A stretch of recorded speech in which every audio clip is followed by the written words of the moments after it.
Il est parfait. Bon, génial, je suis vraiment content de vous avoir tous avec moi. Donc, comme je le disais, c'était une promesse qu'on s'était fait se retrouver pour cette séance. Donc, du coup, on y est. Je vais vous laisser la parole. Pour tous ceux qui nous écoutent, vous dire aussi qu'on a fait une petite séance de préparation plus pour se dire un petit peu dans quels axes je souhaitais un peu les entendre. Mais du coup, je n'ai pas forcément connaissance de ce qu'ils vont dire aujourd'hui. On est en live, c'est diffusé sur la planète et il n'y aura pas de coupure au montage. Donc, voilà, il faut qu'on assume tout ce qu'on va dire. Ça, c'est trop chouette. Allez, alors, ce que je vous propose, on fait un petit tour d'écran pour chacun se présente, dise un petit peu voilà, qui il est, et puis après, on entrera un petit peu dans le métier, mais peut-être un petit tour de table. Et on laisse la parole à Chloé, messieurs. Du coup, un truc des anciennes générations, c'est qu'on essaye de laisser parler les dames en premier. Voilà, le petit clin d'œil. Chloé, c'est à vous. Donc, bonjour à tous. Donc, je m'appelle Chloé Loschiavo et je suis en deuxième année de master distribution et achat, donc à la faculté d'économie et de gestion d'Aix-en-Provence. Et je suis aussi en alternance chez CSTI dans le nucléaire. Super. Et, à peu près. Ouais, on va rentrer. Alors, tout de suite, je le dis, c'est important ce que je vais dire, c'est que tous ces jeunes gens, ils sont souvent dans des logiques de formation et d'alternance qui vont se terminer dans quelques mois. Ça veut dire qu'ils sont, pour certains ou certaines, disponibles pour échanger avec vous. Donc, s'il y a des patrons d'achat, et j'en ai vu quelques-uns dans les inscrits, qui souhaitent recruter, c'est le bon moment de les écouter, de voir ceux qui vont les intéresser, puis après, vous discuterez ensemble. Voilà. Je suis pas recruteur, hein, mais en tous les cas, voilà, c'est aussi l'occasion. Allez, merci Chloé, on va parler après. Et les garçons, comme vous voulez. Qui est-ce qui parle? Je souhaite commencer. Allez, on est parti. Alors moi, bonjour, c'est Damien Di Nicolas. Donc, je suis dans la même formation que Chloé et que tous les autres d'ailleurs. Et je suis en alternance chez La Poste à Marseille. La Poste à Marseille, super. C'est ça. Et génial, merci Damien. On va continuer, après on va discuter un peu sur ce que vous faites, mais du coup là c'est juste le petit tour. Nicolas, Tim ou Guilhem, si vous voulez y aller. Je peux me lancer. Alors moi c'est Nicolas Bianet, j'ai 23 ans. Là je suis actuellement en dernière année de Master 2 à la faculté d'économie et de gestion d'Aix-en-Provence. Donc comme mes camarades, et donc un master spécialisé en achat et distribution. Donc voilà. Et sinon, j'effectue cette formation en parallèle, donc en alternance, et à Eiffage Energy System Réseau Mobile. Voilà. Eiffage. C'est ça. Top. Super, Energy System. Tim? Oui, vous m'entendez bien? Parfait. Ok, alors du coup, moi, c'est Tim. Comme mes camarades, je suis dans la même formation que mes camarades, donc en Master 2 d'ISA. Et moi, je ne suis pas en alternance, je suis en stage. Du coup, je suis en stage au sein de la direction des achats de l'assistance publique des hôpitaux de Marseille. Voilà. Donc, c'est des achats publics. Super. Voilà. Bon, ok, c'est pas mal. On a des différents horizons. Déjà, ça va être chouette. Et puis, Guilhem, pour terminer. Oui, alors, bonjour à tous. Merci d'être venus et merci à Fabrice d'avoir organisé ça. Moi, du coup, je suis pareil, Master 2 d'ISA, donc 5 ans d'études. Ça commence à faire long. Et donc, du coup, là, je suis en stage comme Tim dans une entreprise qui s'appelle Comepa Industries, et qui donc est spécialisée dans les équipements médicaux. C'est un distributeur. Voilà. Ok, super. On a perdu Damien, mais il est en train de se reconnecter. Alors, du coup, première partie de ce webinaire, moi je voulais vous entendre pour que vous nous racontiez un petit peu, mais qu'est-ce qui vous a pris de choisir le métier d'acheteur pour vos études?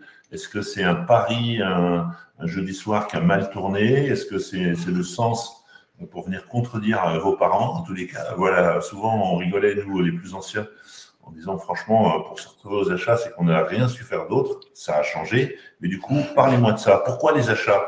Qu'est-ce qui vous motive à aller vers ce métier? Allez, du coup, je pose, et puis vous prenez la question, celui qui a envie de répondre, celle, et puis les autres, vous rebondissez. Ce sera plus simple. Je peux peut-être y répondre. Alors, avant d'y répondre, j'aimerais revenir sur mon parcours, histoire d'avoir un schéma logique. Donc, à l'origine, je viens de la logistique. J'ai fait un DUT puis une licence orientée supply chain, donc avec plusieurs expériences en stage, en alternance d'ailleurs. Mais c'est en troisième année que j'ai commencé à réfléchir à une orientation plus stratégique. Je ne dis pas que la supply chain ne l'est pas, mais en tout cas, voilà, je cherchais quelque chose de plus stratégique et je me suis rendu compte que je voulais avoir un impact plus direct sur la performance de l'entreprise. Donc, c'est à ce moment-là que j'ai découvert la fonction achat à travers quelques cours et ça m'a tout de suite intéressé. Et, donc, j'y ai vu une fonction complète, donc à la fois analytique et très orientée relationnelle. Donc, et surtout avec un vrai rôle de création de valeur. Et donc, je dirais que c'est ce qui m'a donné envie de me spécialiser dans ce domaine en master. Et donc voilà, aujourd'hui, c'est pour ça que je suis dans cette voie, quoi. Super, bah non, c'est un bon chemin. D'autres orientations, qu'est-ce qui vous amène aux achats? Qu'est-ce que vous en savez avant de choisir d'aller vers cette voie? Alors, moi, je vais me lancer et en fait, les achats, je ne connaissais pas du tout.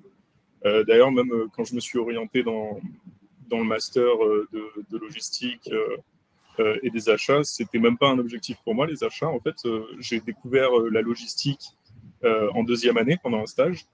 Ce n'est pas un milieu qu'on connaît énormément. Le commun des mortels n'est pas trop au courant de ce qui se passe dans la logistique, etc. Alors que c'est passionnant. Et donc, du coup, j'ai décidé de faire une troisième année qui me permettait par la suite de faire le master GPLA, gestion de production, logistique et achat. Et donc, du coup, c'est pendant cette première année de master où j'ai découvert les achats et où je me suis rendu compte que ça pouvait être peut-être plus intéressant que ce que je pensais, notamment vis-à-vis du fait que c'est en développement constant et que c'est très, très vaste, les achats. Et donc, du coup, on peut toujours se raccrocher à quelque chose de nouveau si jamais on commence à s'ennuyer. Donc, moi, voilà, c'est le côté vraiment très pluridisciplinaire des achats qui m'a séduit.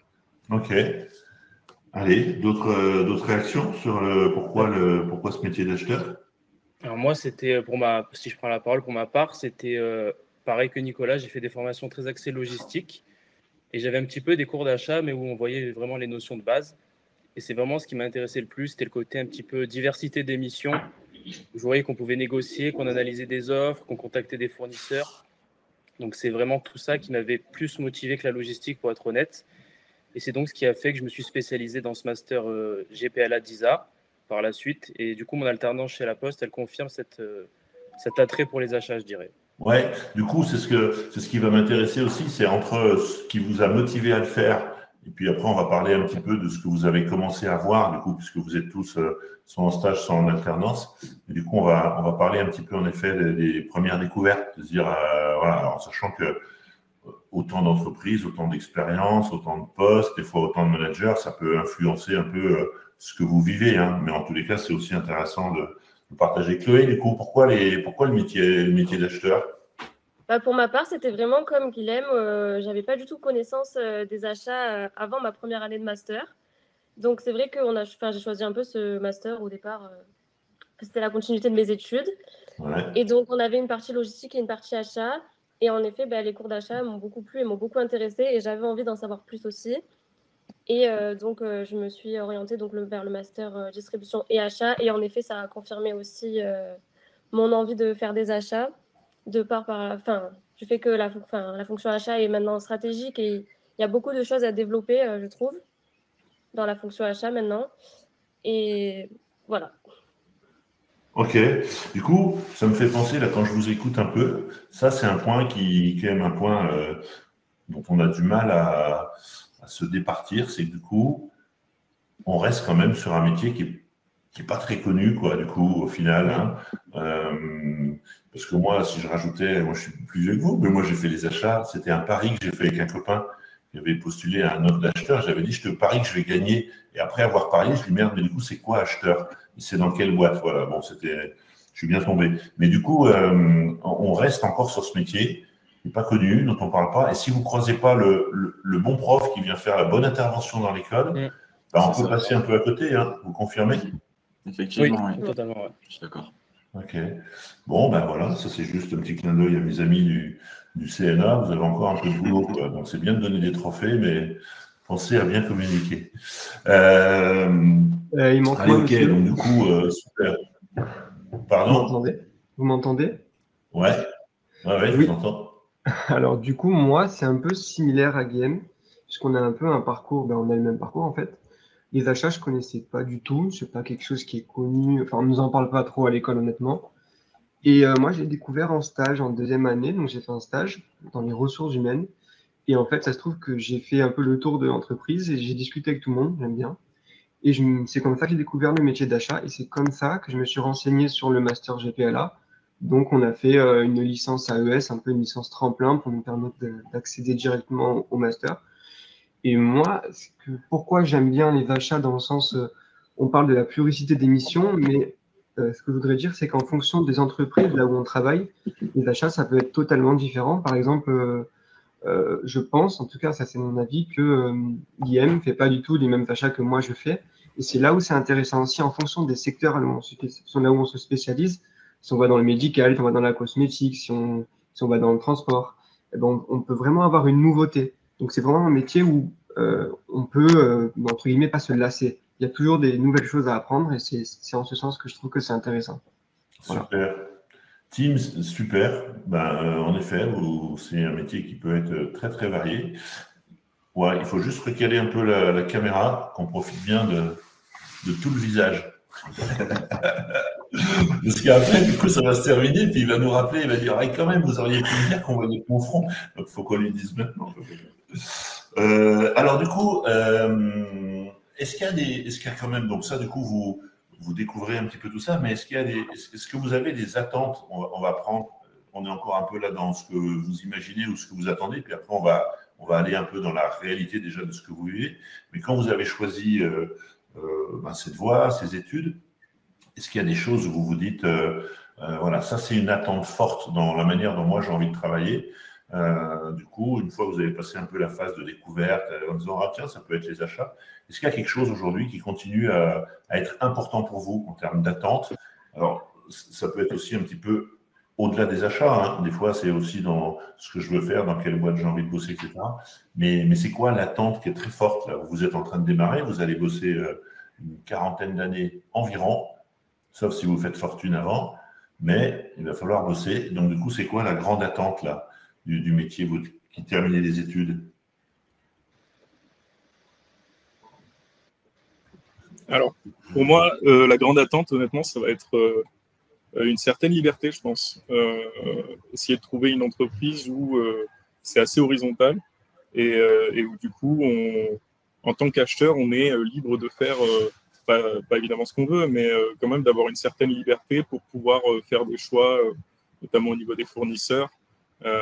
Par exemple, si jamais on a des convictions RSE, réussir à avoir la liberté de les mener à bout. Ouais, pour moi, ça va vraiment être ça. La grosse attente, c'est de voir dans quelle mesure, en fait, on va être libre de nos choix et de nos actions, entre guillemets, et voir si on ne sera pas trop stoppé par la hiérarchie, quoi, en gros. Non, mais vous avez raison. Vous êtes là pour renverser la table. Et aux achats, vous êtes là pour explorer des pistes, pour faire des propositions. Après, il faut juste que vous intervenez dans un écosystème dans lequel souvent l'acheteur il est en composition permanente avec son. Il interagit beaucoup, il a un pouvoir qui peut être un peu variable. Il doit souvent être persuasif, hein, plus que directif, parce que du coup, en vérité, il a pas les budgets, il a souvent pas toujours la décision finale. Par contre, il est là pour influencer, persuader, convaincre, faire évoluer. Et en cela, il a beaucoup de liberté. Ok, la liberté, c'est un mot important. D'autres attentes fortes par rapport au métier, à la manière dont vous avez envie de le vivre? Moi, c'est un petit peu lié à la liberté que disait Guillaume, mais c'était plutôt l'aspect stratégique et de participer vraiment à la direction stratégique de l'entreprise et la direction un petit peu générale, et de ne pas être forcément que dans l'opérationnel, mais vraiment voilà, proposer ses convictions, ses préférences, et vraiment essayer d'avoir un poids et d'influencer en fonction de notre vision et de nos ambitions, d'essayer voilà, d'avoir un point un petit peu stratégique et de jouer vraiment le rôle de réflexion et de stratégie plutôt que vraiment être uniquement opérationnel. Donc c'est pour ça que les achats, je pense que c'est le bon levier. Ouais. C'est sûr que ça, c'est la partie riche du métier. Hein. La partie vraiment riche, essentielle. Là aussi, il faut un peu batailler pour aller chercher tout ça. Il y a des boîtes qui s'y prêtent mieux que d'autres. Hein. Donc là aussi, il faudra un peu choisir où on met les pieds ou alors faire changer des choses. Alors je rappelle quand même, parce que pardon, comme on a démarré, là, on est en plein dans ce qu'on voulait partager, que ceux qui nous rejoignent, vous avez la possibilité de poser des questions. Et donc, du coup, n'hésitez pas à les poser. Je vois quelques réactions. Frédéric qui parle de performer en respectant les décisions de la gouvernance. Oui, c'est vrai, Frédéric, mais aussi en essayant d'influencer cette gouvernance. Hein, puisque, du coup, on est une interface. Il y avait également… Alors, juste une question de Anne qui nous demandait en introduction, est-ce que vous êtes tous en alternance? Je crois, sauf… qui est-ce qui est en stage, du coup? C'est… Moi et Guillaume. Ouais, d'accord. Bon, mais du coup… Ok, super. Allez, donc des envies, des choses qui sont importantes. Moi, j'avais un point, puisque vous êtes en formation, et on va pas évaluer en live la formation que vous êtes en train de suivre. On garde ça après, on mettra des notes sur Google. Mais du coup, est-ce que vous estimez quand même de manière générale que par rapport à ce que vous voyez en entreprise, le niveau de formation qu'on apporte aux acheteurs qui arrivent, il est satisfaisant, ou alors il y a des parties de la formation qui sont peut-être moins couvertes. Hein, il faut encore, on n'est pas là pour dire si. C'est juste pour se dire, voilà, là on vous forme, on vous amène des compétences, on vous transfère tout ça, puis ensuite vous êtes confronté à la réalité. Comment vous regardez cette logique de formation ou d'apport de compétences? Pour ma part, je dirais que la formation académique nous apporte vraiment un cadre global, c'est-à-dire pour comprendre les enjeux de la fonction achat. Mais je pense que l'approche terrain nous apporte plutôt les réflexes à développer réellement et les enjeux réels qui se passent sur le terrain. Donc, je pense que ces deux approches différentes, les deux ont leur intérêt et leur importance. Mais voilà, je trouve que dans tous les cas, les deux sont complémentaires, quoi, et nous permettent du coup d'avoir une bonne vision au final des achats. Ouais. D'autres réactions sur ce thème des compétences? Moi, honnêtement, j'ai été assez surpris parce que quand je suis arrivé en entreprise, je me suis dit, toujours un peu cette peur d'être pas en adéquation, etc. Et en fait, quand je suis arrivé, moi je suis dans une PME, donc c'est peut-être aussi pour ça que ça joue, mais j'ai été assez surpris de voir à quel point en fait les cours qu'on m'avait donnés ont vraiment eu une importance. Je suis arrivé avec des idées, j'ai pu apporter vraiment ma touche et c'était vraiment essentiel pour moi d'avoir suivi la formation parce que même si je ne m'en rendais pas compte sur le moment, en fait, quand je suis arrivé en entreprise, j'ai vraiment eu une structure et des nouvelles idées, des nouvelles façons de calculer qui n'étaient pas mis en place. Et donc, du coup, surpris dans le bon sens de la formation et de ce que ça nous a apporté. Et tout de suite, du coup, un apport assez concret. Je pense que pour les entreprises aussi, c'était intéressant. Ouais. Chloé, du coup, les compétences, la formation, ça donne quoi? Pour ma part, je trouve que les cours ils nous ont permis vraiment de nous apporter un cadre, de comprendre l'importance de la fonction achat avant de rentrer en entreprise, pour après pouvoir mettre en œuvre tout ce qu'on avait appris. Notamment, on a fait un business game, je trouve, qui nous a vraiment énormément servi parce que, pour ma part, c'est vraiment ce qu'on a fait en entreprise après. Et donc, j'ai trouvé ça aussi, les deux vraiment complémentaires. Mais vraiment, la formation est vraiment très importante pour avoir un cadre avant d'arriver en entreprise. Ouais, c'est ce que disait Nicolas. Je pense que c'est important d'avoir ce cadre académique. Hein, c'est le terrain de jeu des achats. Donc, il faut le comprendre. C'est quoi une stratégie? C'est quoi une négo? C'est quoi une gouvernance? C'est quoi... Tout ça, il faut le comprendre. Puis après, il y a une logique d'adaptation au contexte. C'est ce qui va faire aussi votre intelligence de situation.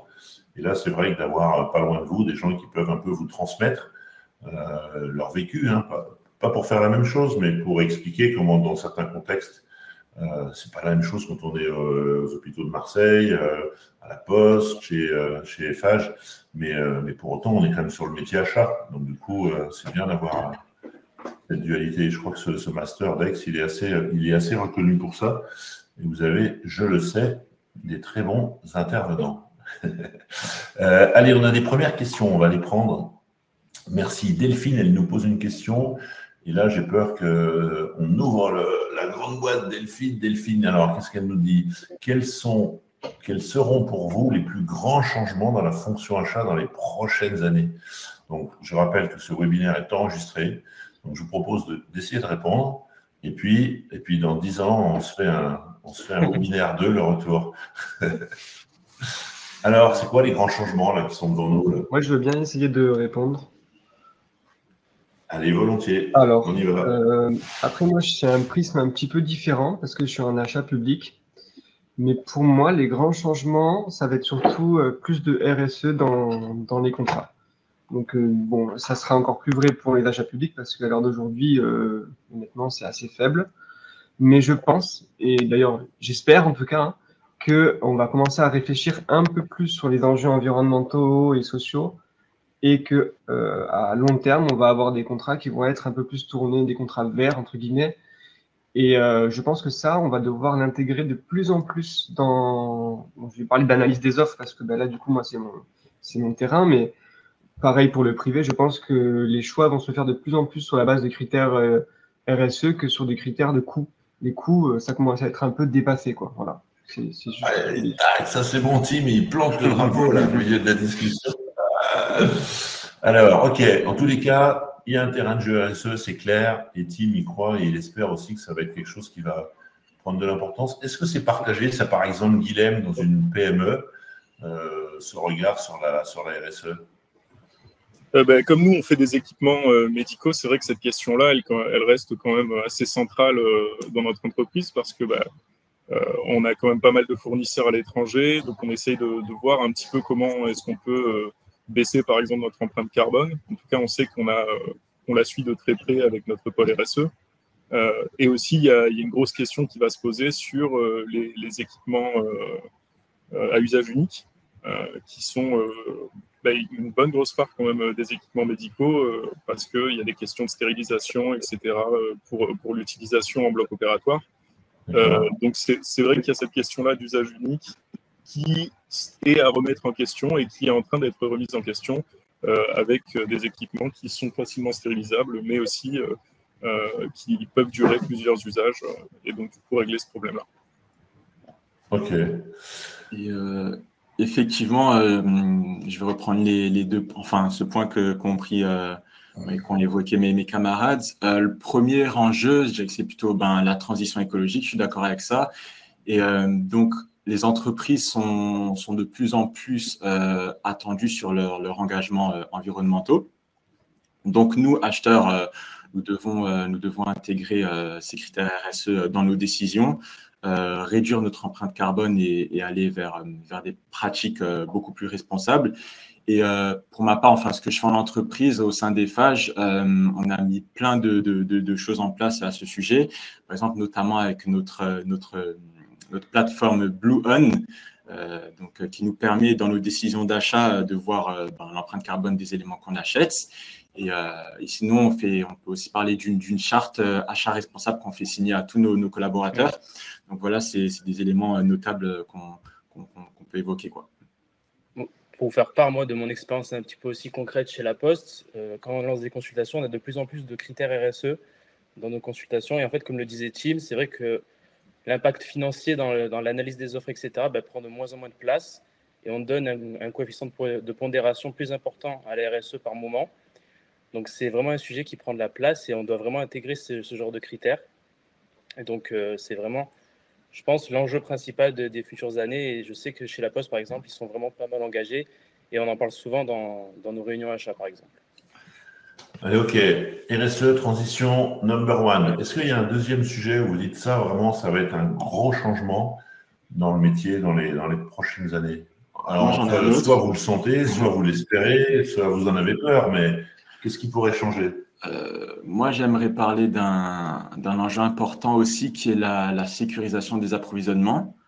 Donc, avec les crises fréquentes, enfin les crises récentes qu'on a eues comme le Covid-19 et la crise, enfin la guerre en Ukraine, donc on s'est bien rendu compte que les chaînes d'approvisionnement sont fragiles et donc l'acheteur doit anticiper, diversifier ses sources aussi, c'est important et construire des relations durables du coup avec ses fournisseurs, quoi. Ok, les appros, vous avez avec les appros, ouais, la supply du coup. Moi, je pense que un des gros changements qui va venir dans ces prochaines années, et je pense qu'on peut tous être d'accord sur ça, ça va être l'intelligence artificielle qui va venir vraiment chambouler, pas seulement les achats, hein, mais tous les métiers d'ailleurs. Je ne sais pas si mes collègues pourront dire la même chose, mais moi, j'utilise quotidiennement ChatGPT, etc. pour faciliter mon travail. Donc, je pense que ce n'est pas forcément un danger pour la fonction achat, mais c'est clairement un outil qu'on doit apprendre à utiliser, maîtriser et aussi à sécuriser parce que ça reste quand même quelque chose en ligne. Donc, il faut réussir à maîtriser les données qu'on lui fournit. Ouais, d'autres réactions sur l'IA, là, autour de la table? Je suis assez d'accord sur ça. Allez-y, je suis assez d'accord et surtout le sujet qui va être lié, ça va être vraiment la cybersécurité et la sécurisation des données, puisque si on travaille avec l'IA, c'est bien, mais ça dépend si c'est des IA ouvertes, etc. Les données qu'on met, si c'est confidentiel ou pas. Donc, il va falloir vraiment se former sur ça et savoir vraiment ce qu'on fait de l'IA, parce que certes, c'est puissant, mais il va falloir quand même se former et se trouver des solutions un petit peu sécurisées. Et je pense que c'est ce qui va arriver dans les prochaines années, mais voilà, c'est le point que je voulais soulever. Oui. Ouais, vous avez raison. Ça, c'est pour le coup, là, sauf à partir, je ne sais pas où, on y est, hein, et ça a démarré, et on n'est pas au bout de nos peines, parce que franchement, ça change la donne d'utiliser l'IA dans son job. Et en effet, comme dit Guilhem, il faut plutôt le vivre comme un apport, quelque chose qui va nous faciliter, qui va nous permettre de travailler mieux et différemment, hein, comme toutes les évolutions, si ce n'est que celle-ci, elle est assez perturbante parce qu'elle arrive vite et qu'elle change quand même la donne. Donc, il va falloir nous y mettre. Alors, on va regarder un peu les questions là, parce que du coup, les grands changements, on en a parlé. La situation économique dans le secteur public est parfois critique. Oui, assez souvent, Julie, pour le coup. Donc, comment faire en sorte que le critère RSE soit mis en avant sans aggraver la situation économique? C'est quelqu'un qui veut répondre, sachant que pour moi, c'est deux choses différentes, mais du coup, on peut très bien mettre en place la RSE sans que ça coûte plus cher, si c'est ça la question, hein. Voilà, simplement, ça va vous obliger, vous, en tant qu'acheteur, à réfléchir un peu différemment. Parce que tous les choix que vous allez faire, ils sont impactants. Ils l'étaient déjà, mais on n'en avait pas conscience. Hein, et ce que disait Tim, où on donnait la priorité au prix sans s'intéresser au coût, par exemple. Bon, ben ça a changé. Mais je pense qu'on peut faire les deux. Je ne sais pas si quelqu'un veut rajouter quelque chose sur la question de Julie. Non, ils ne veulent pas. Oui, moi, je veux bien. Ah oui, vas-y. Ah, okay. Alors, moi, je pense que c'est quelque chose qu'il faut toujours garder à l'esprit, évidemment, cette dualité entre le prix et la RSE. Après, je pense aussi qu'il faut réussir à décorréler un petit peu les deux notions. C'est de plus en plus important pour le client final, un produit qui a été conçu de manière responsable. Et donc, du coup, je pense qu'il faut avoir une vision plus large que simplement le coût que ça va engendrer de passer sur quelque chose de RSE plus coûteux, etc. Parce que derrière, il y a des bénéfices qui ne sont pas forcément quantifiables facilement, mais qui sont là en tout cas. J'ai une bonne question, enfin j'ai des bonnes questions, hein, mais celle-là, elle est très bonne, de Caroline, qui nous dit, est-ce que vous trouvez que le cursus que vous avez suivi, il s'applique facilement, entre guillemets, au secteur public, notamment ceux qui y sont dans le secteur public? Du coup, qu'est-ce que vous pensez? Est-ce que le cursus, il a créé des différences ou des difficultés pour vous pour aller vers l'environnement public? Personnellement, je peux y répondre en partie. Bon, même si je n'évolue pas dans le secteur public, mais en tout cas, au sein du master, on a eu plusieurs cours et notamment des achats publics. Donc, ça nous donne une bonne idée de ce que c'est. Et donc, voilà, ça nous aide à savoir si on pourrait y évoluer plus tard ou pas. Mais en tout cas, on a le cadre sur tous les aspects des achats, quel que soit le secteur et quel que soit l'environnement. Donc oui. Moi, moi qui suis chez La Poste et qui suis soumis au code de la commande publique et qui donc fait des achats publics, comme le dit Nicolas, le cours qu'on a eu sur les achats publics et les notions collent vraiment parfaitement avec ce que je fais en entreprise. Et donc, quand je suis arrivé, j'étais vraiment pas perdu. J'avais la vision qu'on m'avait donnée en cours, c'était vraiment la même que j'ai en entreprise. Donc oui, le cursus, il nous oriente pas mal sur tous les aspects, surtout sur le secteur public. Il y a pas mal de notions. Donc il était bien. Moi, je vais juste rajouter quelque chose sur ça. C'est que, du coup, moi, je suis à direction des achats des hôpitaux de Marseille. Et si vous voulez, on achète pour tout un groupement, donc un groupement de 16 hôpitaux dans les Bouches-du-Rhône. On achète aussi pour les EHPAD, les prisons, les crèches. Et le cours qu'on a eu en achat public, pour moi, je l'ai vu plus comme une base, comme une découverte des achats publics. Mais pour moi, je pense qu'il aurait fallu que ça aille un tout petit peu plus loin dans les détails, parce que c'est vraiment très, très vaste, des procédures. Là, on a vu le strict minimum, et quand on arrive en entreprise, même là, aujourd'hui, je pense maîtriser à la moitié de ce qu'il y a à maîtriser, parce qu'il y a tellement de choses à apprendre que je pense que pour faire achat public, il aurait fallu un petit peu des compléments sur certains points, et ça aurait été parfait, mais en tout cas, au moins, on a une base, et au moins, on sait un peu à quoi s'attendre. C'est vrai qu'on n'est pas perdu non plus, même si dans la formation, elle est plus axée sur le privé. Ça, on a plus de cours en achat privé qu'en achat public. Voilà. Après, ce qu'il faut voir aussi, Tim, c'est que tu es dans un univers particulièrement complexe, parce que du coup, la PHM, c'est voilà, avec cette position d'un GHT un peu particulier, donc tout ça fait que les mécaniques de centrale, de groupement, voilà, ça, je pense que si on veut creuser tous ces sujets-là, oui, là pour le coup, il faut rajouter des heures, parce que du coup, il y a de la complexité. Et après, c'est toujours le dosage, quand on fait des choses un peu médian, de donner un peu à chacun pour qu'il puisse fonctionner. Puis après, en fonction des besoins, on peut aller plus loin.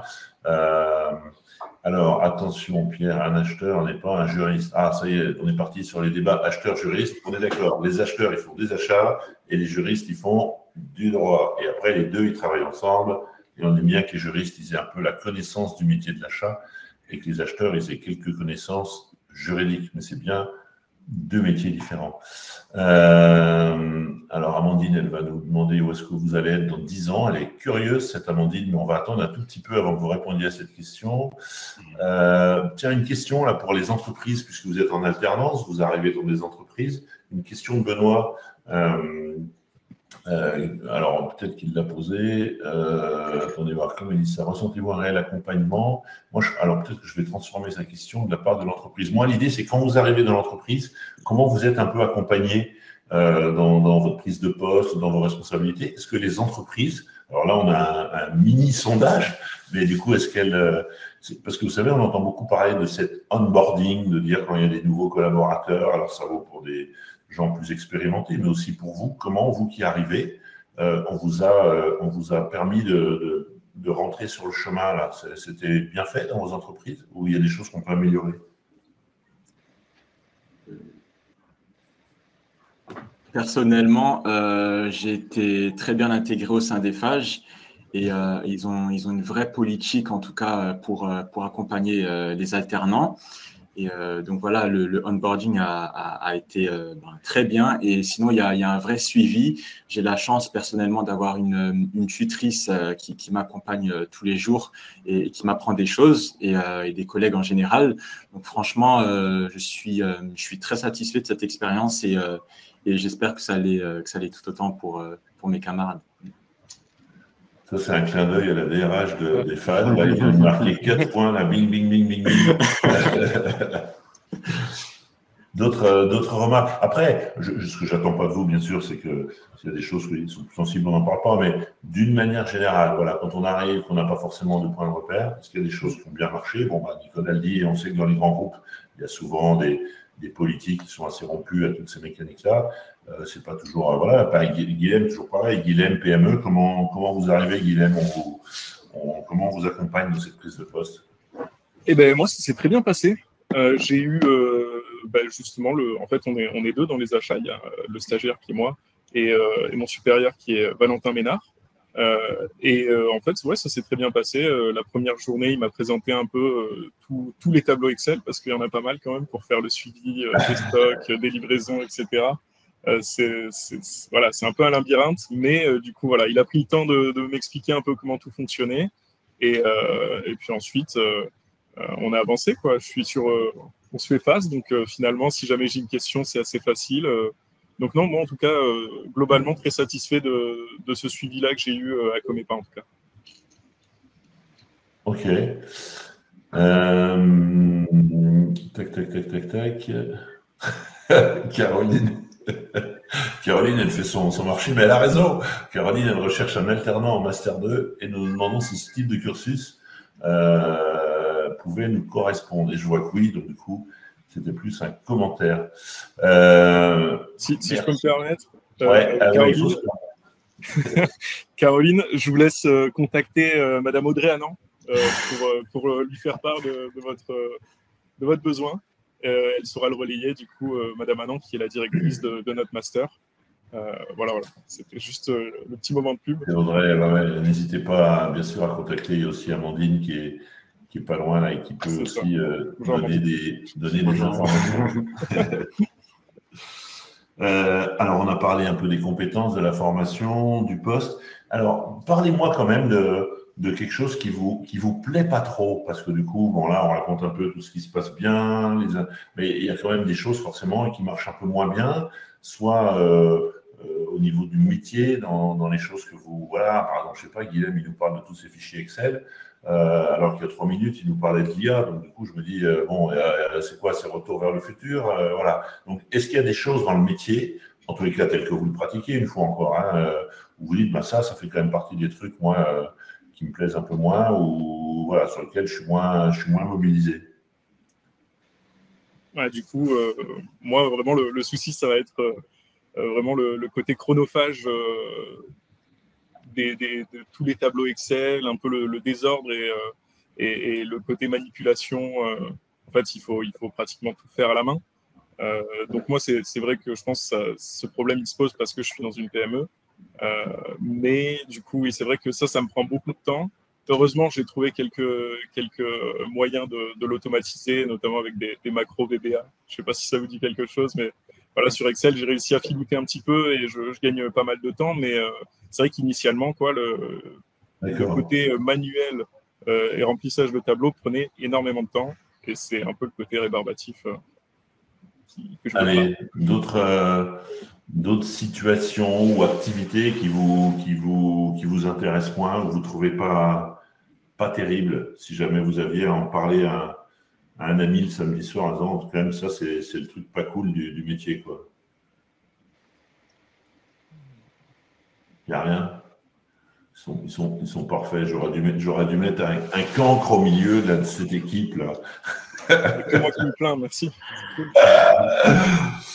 On parle un peu de salaire ou pas, du coup, parce que il n'y a pas longtemps, j'ai réalisé là, une très grande étude sur le salaire des acheteurs et il y a eu un certain nombre d'éléments qui sont sortis.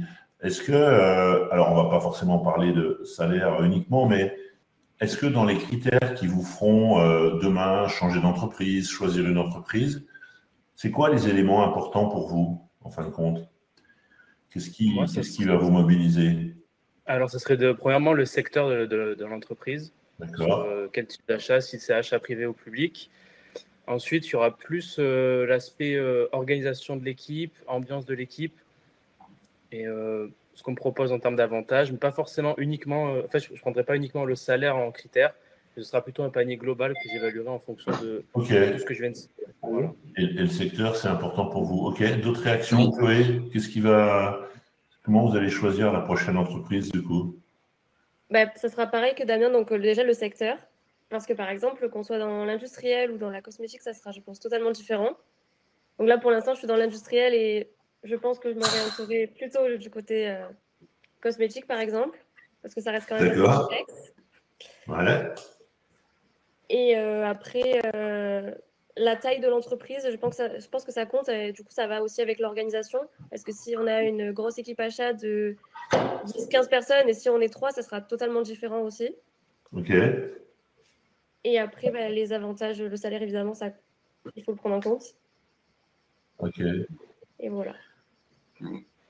Le secteur, Tim, c'est aussi important pour vous. Là, vous êtes aux hôpitaux, donc du coup, c'est quand même voilà. Est-ce que ça reste un sujet important aussi, le secteur d'activité? Oui. Alors moi, j'ai pas de secteur de prédilection, mais j'aimerais bien que je travaille dans un secteur où j'ai l'impression de servir entre guillemets à quelque chose. Non pas qu'il y a des secteurs qui servent à rien, mais par exemple, on se sent utile d'acheter des lits pour les hôpitaux. On se sent, quand je me lève le matin, en fait, ce que j'aime bien, c'est me dire voilà, aujourd'hui, je vais être utile à mon prochain. Donc ça, pour moi, c'est dans un secteur, par exemple, j'achète, je sais pas, j'achète des tables. Bon, c'est intéressant, mais sur le long terme, je pense qu'on va être plus motivé si on achète quelque chose qui aide notre prochain. Ou voilà, c'est un peu une vision, la vision que j'ai. D'ailleurs, c'est pour ça aussi que j'ai fait le choix d'intégrer les hôpitaux. Parce que j'ai l'impression que quand je me lève le matin, voilà, je suis plus utile que. Voilà, c'est vraiment. Le secteur, pour moi, ça a une importance quand même. Ok, super. Non, c'est bien d'exprimer comme ça. Alors, je regarde l'heure, parce qu'on arrive dans le money time là bientôt. Je regarde un peu les questions que j'avais prévu de vous poser. Du coup, on va aller un peu vers la question d'Amandine, là. C'est-à-dire que vous démarrez, vous êtes bien formé, vous vivez des expériences. Si on va tout droit et qu'on se dit, dans 10 ans, du coup, on est où? On fait quoi? Est-ce que on a une grande équipe, on est tout seul, on a monté sa boîte, qu'est-ce qui s'est passé, quoi? Voilà, c'est quoi si on avait à se dire, on se projette sur 10 ans. 10 ans, c'est long, hein. C'est 2 Coupes du Monde et demi, donc du coup, c'est quand même dans longtemps. Mais vous êtes où, vous, dans 10 ans? Personnellement, je ne sais pas encore. Très honnêtement, je pense que je vais d'abord faire mes expériences, tenter des secteurs, voir où je me sens le mieux, voir le secteur qui me plaît le plus. Et au fil du temps, je pense que cette perception s'affinera et je saurai plus ce que je voudrais. Donc voilà, je pense que faire ces expériences, ça compte beaucoup pour avoir sa maturité et au final faire les bons choix sur ce qu'on veut, sur ce qu'on voudra plus tard. Il est sage, ce Nicolas. Oui, je pense qu'on n'a pas encore assez de recul par rapport à… Ouais. Quand on n'a eu qu'une expérience, on n'arrive pas trop à se dire où est-ce qu'on se voit dans 10 ans. Enfin, c'est compliqué pour moi aussi. Ouais. C'est vrai aussi pour les autres? Ouais. Oui. Ouais. Oui. Ça, vous voyez, alors sans faire le… Bon, parce que moi, j'assume mon âge, mais ça, c'est… Voilà, on essaie toujours de se dire, il y a des choses qui sont pareilles, mais il y a des choses qui sont différentes. Ce que vous venez de faire là, moi, je trouve que c'est une vraie chose qui est différente par rapport aux gens de ma génération, où on avait quand même une logique, un tout petit peu, même si là où on imaginait être, on n'était souvent pas, mais on avait cette logique un petit peu d'une espèce de plan de carrière, qui n'est plus du tout le cas aujourd'hui. C'est-à-dire qu'on est sur des logiques du temps présent, de la bonne opportunité, et un peu moins de projection sur le temps, ce qui amène aussi des avantages. Hein, voilà. Mais du coup, vous êtes un bon reflet. J'ai une question intéressante de Pierre, on la pose. Puisque du coup, on a dit que l'argent, ce n'était pas la priorité, ce qui n'est pas tout à fait ce que j'ai relevé dans l'étude, moi, que j'ai fait auprès de plus de 1000 acheteurs. Hein. Tout le monde me parle du bien-être, des avantages, de l'équilibre vie pro, vie perso, puis à un moment donné, on est quand même à 80% du temps. Mais du coup, le salaire, c'est quand même pas mal. Donc du coup, vous aussi, vous m'avez dit ça, mais voilà. Et Pierre, il nous pose la question, et c'est bien, en effet, intéressant de vous écouter sur ce point. C'est quoi pour vous alors, je pose exactement la question avec les mots de Pierre. Quel serait, selon vous, un bon salaire? Voilà. Qu'est-ce que c'est un bon salaire? Comment vous répondez à cette question? Un bon salaire, je dirais que c'est un salaire qui reflète qui est à hauteur de nos compétences. C'est-à-dire si un acheteur est très bon dans son métier, qu'il est agile, qu'il est bon sur plusieurs aspects en globalité, je pense que le salaire qu'il doit avoir doit être à hauteur de ses compétences, quoi, tout simplement. Bon, ok. D'autres? Je vois bien, Nicolas, je suis d'accord avec vous. Après, je ne sais pas que ça répond tout à fait à la question de Pierre, mais oui, bien évidemment, ce lien-là. D'autres réactions par rapport à cette histoire de bon salaire? Moi, je pense que ça, déjà, je ne sais pas s'il attend notre avis en tant que débutant, que junior. Si c'est le cas, moi, j'imagine, je n'ai pas des trop grandes prétentions parce que justement, il y a tout le côté RSE, etc., qui tourne autour et qui donc fait que le salaire n'est pas le seul critère. Mais moi, je pense que en tout cas pour commencer, autour des 2000, 2200 € net par mois, je serais heureux et ça me suffira amplement pour commencer. Clac, Guilhem, il a posé un chiffre, tout le monde écoute, les gens sortent la calculette. Bon, vous voyez, c'est toujours compliqué, hein, bien sûr, de répondre à cette question, ça dépend de plein d'éléments, mais ok. Alors là aussi, hein, si vous allez sur l'étude que je vais mettre en ligne dans quelques jours, vous aurez les éléments par typologie. Voilà, et j'en profite pour dire qu'il y a 2-3 éléments qui m'ont vraiment marqué. Il y en a un qui est important, et ça, c'est pour la Miss Chloé, pour qu'elle ne se laisse pas faire. On continue à avoir un écart de rémunération important entre les hommes et les femmes dans le métier achat, qui est en moyenne de 12%. Et j'allais dire presque quel que soit le niveau d'expérience qu'on peut avoir, ce qui est dramatique. Mais du coup, voilà, c'est ce qu'on entend souvent dire. C'est vrai. Donc du coup, si vous êtes manager, faites attention à ça. Et mesdames, voilà, ne vous laissez pas faire. Allez, est-ce qu'on arrive sur la fin? Alors, on a vu un petit peu pourquoi vous êtes arrivé dans le métier, ce que vous en attendez, ce que vous vivez, vos différentes expériences, la relation également en formation. J'aimerais qu'on conclue cet entretien pour que vous nous parliez un petit peu, que vous nous partagiez peut-être un peu un conseil, ou en tous les cas à ceux qui nous écoutent, soit qu'ils soient jeunes comme vous et qui se destinent au métier, et il y en a, j'ai vu dans les inscriptions, soit des managers qui recrutent des jeunes comme vous, ou des gens avec qui ils vont travailler. Qu'est-ce que vous aimeriez leur partager, hein? Vous avez le droit de partager un point de vue ou un conseil. Voilà, hein. Allez, on y va. Puis après, j'aurai la toute dernière question. Qu'est-ce qu'on pourrait dire, soit à ceux qui veulent nous rejoindre, le métier, et par exemple, si vous discutiez avec des amis à vous pour leur dire, voilà, ce que j'aimerais, si jamais tu veux aller vers ce métier, voilà vraiment ce qu'il faut faire, ou peut-être à des managers ou directeurs qui nous écoutent, ou des recruteurs également, hein, puisque du coup, il y en a au moins une que j'ai vue ce matin. On y va, le conseil. Moi, j'en ai un. Qui est-ce qui commence? Ouais. Moi, ça serait plus pour les recruteurs. Donc, message aux recruteurs qui nous écoutent, je ne sais pas s'il y en a. Mais je pense qu'il faudrait qu'on oublie un peu les lettres de motivation, tout ça. Parce que la motivation, pour moi, ça se fait à l'entretien. Les lettres de motivation, souvent, c'est un peu les mêmes. On raconte un peu toujours la même chose. Et je pense qu'il n'y a rien de mieux que recevoir un jeune en entretien pour voir sa motivation que recevoir une pile de lettres qui ne sont, je ne sais, pas tous lues, parce que j'ai travaillé dans les ressources humaines et je peux vous le dire. Donc, pour moi, c'est ça le point central. Laisser la chance, peu importe l'expérience, parce que je consulte là les offres d'emploi, il y a toujours marqué, voilà, il faut 5 ans, il faut 10 ans d'expérience, mais ça veut dire que nous, on commence quand? Je pense qu'il faut laisser la chance à un jeune motivé qui vient apprendre au sein d'une structure, au lieu de toujours mettre des barrières et tout, parce qu'il faut se rappeler qu'on a tous été jeunes et qu'on a tous débuté comme ça. Donc, voilà, laissons la chance à tout le monde. Conseil de team, on ne fait plus de lettre de motivation. Tac. Ensuite, un autre conseil. Il faut y aller, là, les conseils. Si je devais donner un conseil à un jeune qui hésite à se lancer ou non dans les achats, je lui dirais tout simplement de se lancer. Comme ça, il verra bien si ça lui plaît ou pas. Si ça lui plaît pas, c'est pas grave, mais au moins il aura tenté. Et donc voilà, je lui dirais d'écouter ses envies, etc., de voir.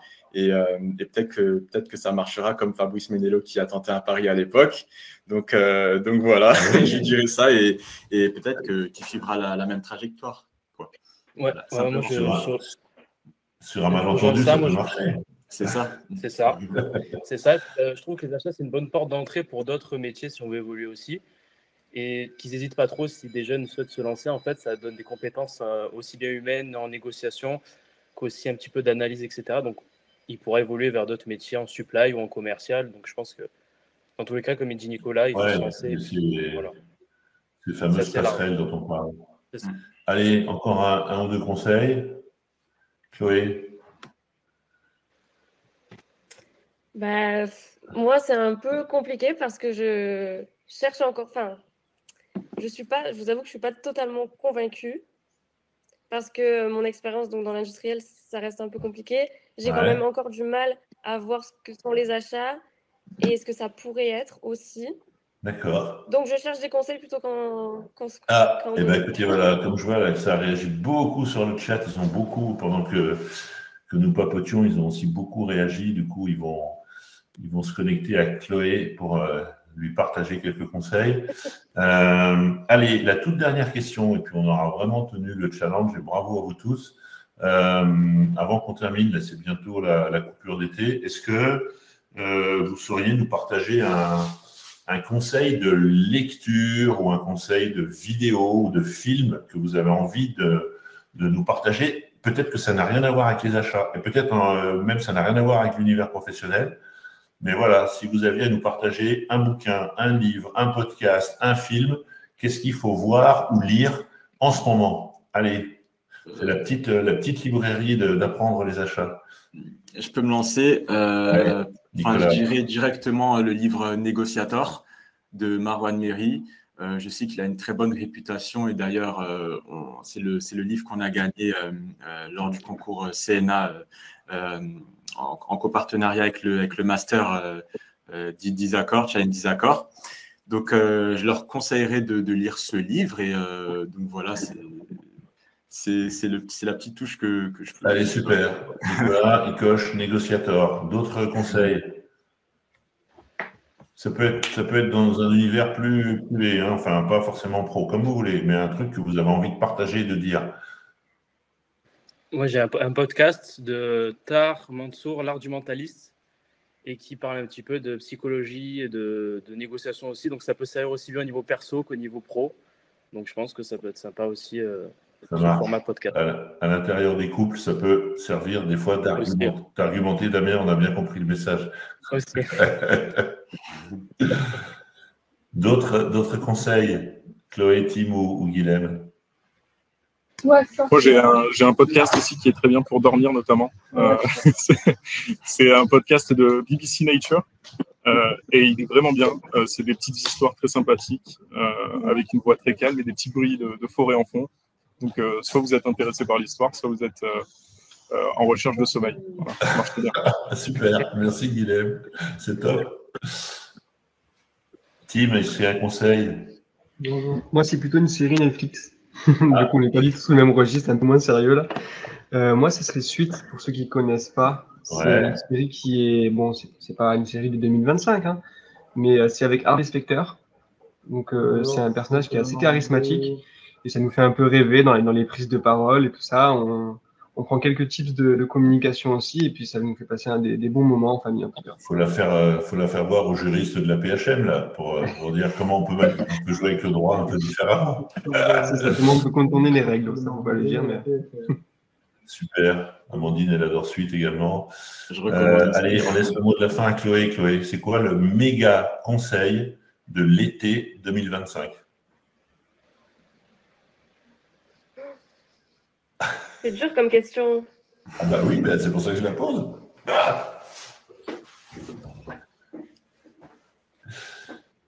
Franchement, j'ai pas la réponse là pour le coup. Voilà. C'est ça, Fabrice, tu n'as qu'à pas poser des questions trop compliquées. Bon, en tous les cas, écoutez, merci. On a passé On a passé un bon moment. On continue à passer ces bons moments. Merci de vos éclairages, de ce que vous nous avez dit. C'était important aussi de reparler de cette vision que vous avez du métier stratégique, tel que vous voulez aussi le pratiquer, de cette dimension pluridisciplinaire et transversale. Hein. C'est bien parce que ça, c'est vraiment au cœur de ce pourquoi souvent on fait ce métier d'acheteur. Et puis de cette envie d'influencer, d'influer sur le cours de l'histoire, d'être utile, comme le disait Tim. Je trouve que ça fait du bien aussi de vous entendre sur ces sujets-là. Voilà, oui, parce que c'est vrai qu'on passe nos journées à acheter des dossiers, mais à un moment donné, tout ce qu'on achète, c'est pour que quelqu'un l'utilise, que ça serve. Donc, du coup, je trouve que c'est bien des fois de relever un peu la tête. Alors, pour ceux qui nous écoutent, n'hésitez pas à vous connecter à toutes ces personnes qui sont sur Internet. Je vous rappelle que pour certains d'entre eux, une grande majorité, l'alternance se termine bientôt et qu'après, il y a des salaires qui vont monter en flèche. Mais comme du coup, Guilhem, il n'a pas besoin de beaucoup, c'est pas grave, vous pouvez le... Je suis tiré une balle dans le pied. On oublie. Guilhem, on va couper au montage. Bon, mais... je couperai ça au montage. Bon, en tous les cas, super. Merci pour vos sourires, pour m'avoir fait aussi confiance pour organiser ce moment-là. Continuez à pratiquer le métier avec cette envie que vous avez. Passez un bon été. Et puis, du coup, bientôt pour la suite des aventures. Si vous êtes du côté de Marseille, les uns et les autres, le vendredi 19 septembre, vous pouvez vous inscrire. C'est gratuit. C'est la matinale achat qu'on va organiser à La Coque, dans les bâtiments d'Euroméditerranée, à Marseille. Les inscriptions sont ouvertes et il y a déjà quelques inscrits. Donc, c'est le vendredi 19 septembre, on sera à Marseille. D'ici là, bonne fin de journée à tous et merci encore Chloé, Guilhem, Damien, Nicolas et Tim pour avoir été brillants ce matin. Merci à vous. Merci beaucoup, Fabrice. Merci beaucoup. Au revoir.